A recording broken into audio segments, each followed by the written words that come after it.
बुलढाणा जिल्ह्यातील खामगाव तालुक्यात अजिंठा पर्वत रांगेतील लाखनवाडा परिसरातील गारगोट्यांचा डोंगर सध्या नागरिकांच्या कुतूहलाचा विषय ठरत आहे। या भौगोलिक वैशिष्ट्याचा शास्त्रीय अभ्यास करून संशोधन करण्यात यावं अशी मागणी स्थानिकांकडून केली जात आहे।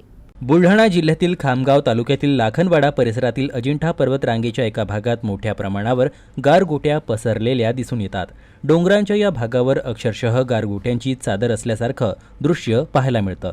विशेष म्हणजे या ठिकाणी जमीन खोदून पाहिल्यास आतमध्ये अशा प्रकारच्या गारगोट्या आढळून येत नाहीत। तसेच डोंगरांच्या इतर भागातही हा दगड दिसत नसल्यानं नेमक्या याच ठिकाणी एवढ्या मोठ्या प्रमाणात गारगोट्या कशा जमा झाल्या याबाबत नागरिकांमध्ये आश्चर्य व्यक्त केलं जात आहे।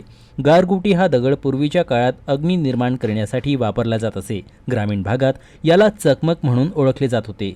आजही काही भटक्या समूहांकडून या दगडाचा अग्नी निर्माण करण्यासाठी वापर केला जातो। अशाच प्रकारच्या दगडांना अजिंठा वेरूळ परिसरात पर्यटकांकडूनही मागणी असल्याचं सांगितलं जातं। या अनोख्या भौगोलिक रचनेचा भूगर्भशास्त्रज्ञांनी अभ्यास करून यामागील कारणांचा शोध घ्यावा अशी मागणी स्थानिक नागरिकांनी केली आहे।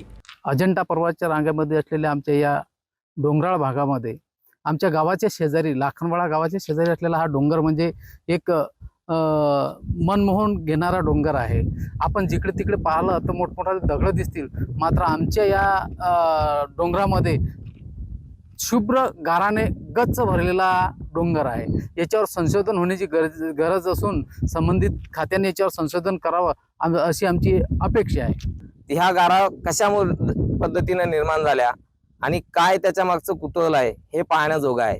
कारण संपूर्ण पावसाळ्यामध्ये ज्यावेळेस पावसाची सुरुवात होते आणि संपूर्ण परिसर हा हिरवागार होतो, त्यावेळेस या हिरव्यागार परिसरामध्ये ह्या पांढऱ्या शुभ्र गारा आपल्याला या ठिकाणी पाहायला मिळतात आणि त्याचं सौंदर्य खुलून येतं।